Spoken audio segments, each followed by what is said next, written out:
এইবাৰ সমূহ কমৰত শিক্ষক আৰু সাংবাদিক শুনিবলৈ আচৰিত লাগিলেও কথাটো মিছা নহয়। ভাৰতবৰ্ষৰ ইতিহাসত চাগে খুব কমেইহে এনেকুৱা ঘটনা ঘটিছে য'ত শিক্ষকসকলে সাংবাদিকসকলৰ লগত তৰ্ক বিতৰ্কত পোনপটীয়াকৈ লিপ্ত হৈছে। এইবাৰ কিন্তু ঘটনা বেলেগ। শেহতীয়াকৈ যে নিটৰ পেপাৰ লিক হৈছিল, এই লিক হোৱাক লৈ চৰকাৰৰ বিৰুদ্ধে বিভিন্ন সময়ত ছাত্ৰ ছাত্ৰীসকল প্ৰতিবাদমুখৰ হোৱা দেখা পোৱা গৈছে আৰু বহু ক্ষেত্ৰত যিসকল শিক্ষক শিক্ষয়িত্ৰীয়ে সেই নিটৰ ছাত্ৰ ছাত্ৰীসকলক প্ৰস্তুতি কৰাইছিল পৰীক্ষাৰ বাবে, সেই শিক্ষকসকলো সোচ্চাৰ হৈ পৰা দেখা গৈছে।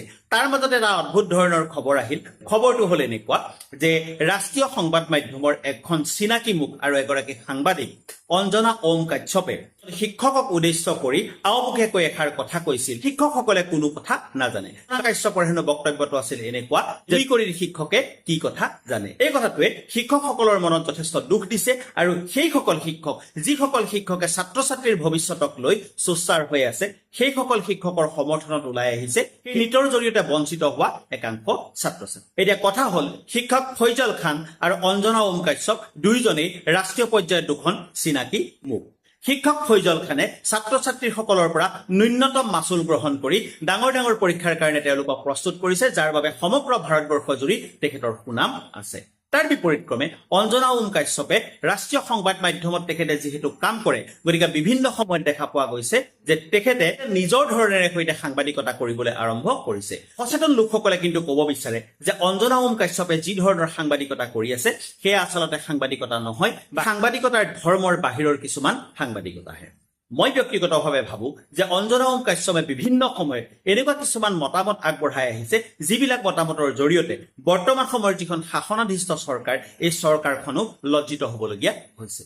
যি সময়ত নোটবন্দী হৈছিল, সেই সময়ত অঞ্জনা ওম কাশ্যপে অশিক্ষিত মানুহৰ দৰে এটা মতামত দিছিল যে 2000 টকীয়া নোটত মাইক্ৰ'চিপছ লাগি আছে আৰু মাটিৰ 20 ফুট তলত সেই নোট পুতি থবলৈ হলেও তাৰ ছিগনেল পোৱা যাব। অঞ্জনা ওম কাশ্যপৰ এনেকুৱা অবাস্তৱ কথা শুনি সেই সময়ত ভাৰত চৰকাৰেও নিজৰ স্থিতি স্পষ্ট কৰিবলগীয়া হৈছিল যে সেয়া অঞ্জনা ওম কাশ্যপৰ ব্যক্তিগত মতামত আছিল, চৰকাৰৰ তাৰ লগত কোনো ধৰণৰ লেনা দেনা নাই। অৰ্থাৎ আওপকীয়াকৈ কিন্তু অঞ্জনা ওম কাশ্যপৰ নিচিনা মানুহে বৰ্তমানৰ যিখন শাসনাধীষ্ঠ চৰকাৰখনৰ কিন্তু বদনাম কৰি আছে। এতিয়া হয় এটা বেলেগ কথালৈ। সমগ্ৰ ভাৰতবৰ্ষৰ মানুহৰ মন আপুনি জুখি চাবলৈ হয়, খান ছাৰৰ নাম যি সম্ভ্ৰমেৰে সৈতে লোৱা হয়, সেই সম্ভ্ৰমেৰে সৈতে কিন্তু অঞ্জনা ওম কাশ্যপৰ নাম লোৱা নহয়। কাৰণ মানুহে ভাবে যে অঞ্জনা ওম কাশ্যপে দীৰ্ঘদিন ধৰি বৰ্তমানৰ যিখন চৰকাৰ আছে, সেই চৰকাৰখনৰ সপক্ষে কিছুমান কাম কৰি আছে। সাংবাদিকৰ ধৰ্ম হ'ব লাগে সদায় নিৰপেক্ষ। এই কথা আমি সাংবাদিকসকলক বুজোৱাৰ প্ৰয়োজন নাই, কাৰণ সাংবাদিকসকল উচ্চ শিক্ষিত লোক আৰু তেখেতসকলে নিজৰ দায়িত্ব বুজি পায়। আৰু আমি দেখি আহিছো যে ভাৰতবৰ্ষৰ সংবাদ মাধ্যমে সদায় এক বিশেষ সন্মানীয় স্থান অধিকাৰ কৰি আছিল।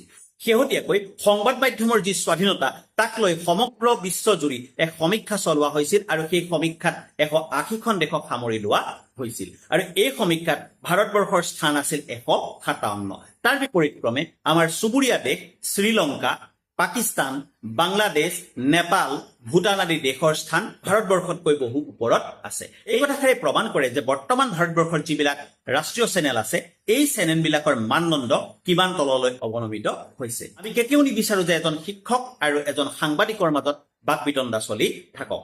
আমি বিচাৰো যে শিক্ষকসকলে শিক্ষকসকলৰ কাম কৰক আৰু সাংবাদিকসকলে নিজৰ যি নিৰপেক্ষ ধৰ্ম, এই ধৰ্ম পালন কৰক।